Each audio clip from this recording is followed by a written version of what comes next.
Hello, my bookworm. How are you? Today we are going to study class 10th math exercise 9.1 का question number 30. What is saying question number 13? As observed from the top of a 75 meter high lighthouse, एक lighthouse है from the sea level पर, ठीक है। वो अब कोई वहाँ से ऑब्जर्व कर रहा है कि द एंगल ऑफ डिप्रेशन, यानी कि वहाँ से एंगल ऑफ डिप्रेशन बन रहा है, यानी कि ऊपर से वो खड़ा है और ये नीचे की तरफ सी लेवल पर डिप्रेशन में एंगल बन रहा है 30 डिग्री का एंड 45 डिग्री का, ठीक है।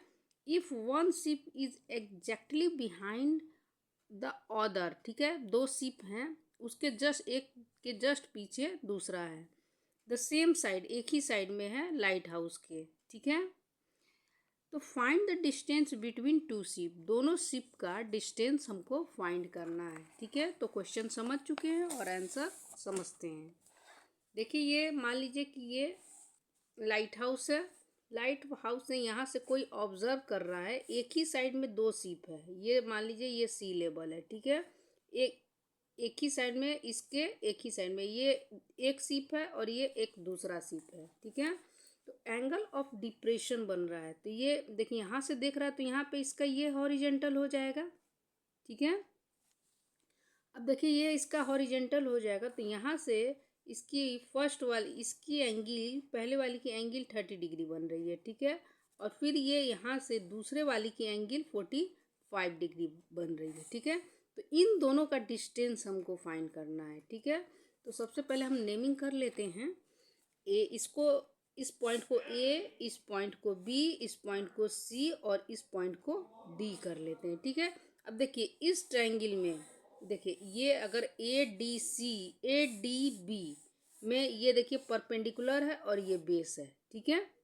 तो ये पूरा बेस हमको फाइंड हो जाएगा। फिर अब देखिए इस ट्रायंगल से ये परपेंडिकुलर हो जाएगा और ये बेस हो जाएगा, तो ये वाला बेस फाइंड हो जाएगा। तो ये पूरे में से हम इतना को घटा देंगे तो ये डिस्टेंस हमको फाइंड हो जाएगा। दोनों शिप की डिस्टेंस हमको फाइंड हो जाएगी कि नहीं। तो चलिए आगे देखते हैं। देखिए सबसे पहले in triangle A D B में, ठीक है, A D B, in triangle A B D, देखिए ये परपेंडिकुलर है और ये बेस, परपेंडिकुलर अपॉन में बेस क्या होता है, tan थीटा होता है। क्या होता है, tan थीटा होता है, ठीक है। अब देखिए tan थीटा, देखिए ए बी अपॉन में D B equal to tan theta. यहाँ पे इसमें ये थीटा की मान 30 डिग्री है, ठीक है। तो ए बी कितना है 75 मीटर, डी बी को डी बी लिख देंगे और tan 30 डिग्री लिख देंगे। यहाँ तक तो क्लियर है। आगे देखिए tan 30 का डिग्री, tan 30 का वैल्यू क्या होता है 1/√3। तो यहाँ देखिए 75 मीटर अपॉन में डी बी इक्वल टू 1/√3। अब डी बी की वैल्यू यहाँ से फाइंड हो जाएगी, ये ऊपर जाएगा और ये भी ऊपर जाएगा, ठीक है। तो 75√3 metre equal to D B, 1 से मल्टीप्लाई करेंगे तो डी बी की वैल्यू यहाँ पे फाइंड हो गई। अब देखिए इस ट्रायंगल से हम सी बी की वैल्यू फाइंड करेंगे, ठीक है। तो now triangle A C B, ठीक है, इस ट्रायंगल में, ठीक है। तो ए बी, ये क्या है, ए बी बेस है, ये परपेंडिकुलर अपॉन में बेस, ठीक है। तो ए बी अपॉन में सी बी इक्वल टू क्या होता है, परपेंडिकुलर अपॉन में बेस क्या होता है tan थीटा। यहाँ पे थीटा की वैल्यू क्या है 45, इस ट्रायंगल में थीटा की वैल्यू 45 डिग्री है। तो यहाँ पे ए बी कितना है, यहाँ पे ए बी 75 मीटर अपॉन में सी बी और tan 45 डिग्री। अब देखिए 75 मीटर अपॉन में सी बी और tan 45 की वैल्यू होती है 1, ठीक है। तो 1 से मल्टीप्लाई सी बी में हो जाएगा, तो सी बी इक्वल टू क्या हो जाएगा 75 सेंटीमीटर। देखिए अब यहाँ पे डी बी निकल गया, यहाँ पे सी बी निकल गया, ठीक है। तो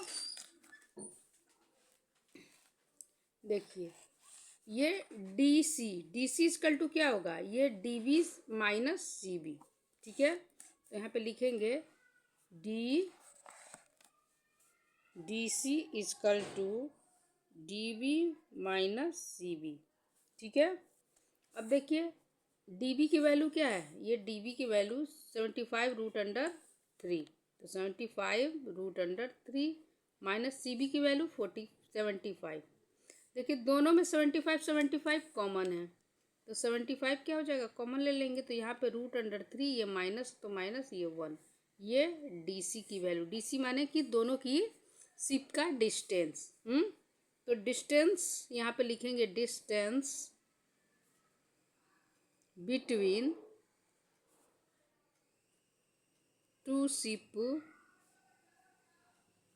इक्वल टू 75√3 माइनस 1। ठीक है, वीडियो पसंद आया तो लाइक कीजिए, सब्सक्राइब कीजिए एंड अपने फ्रेंड सर्किल में शेयर कीजिए। थैंक यू बच्चों।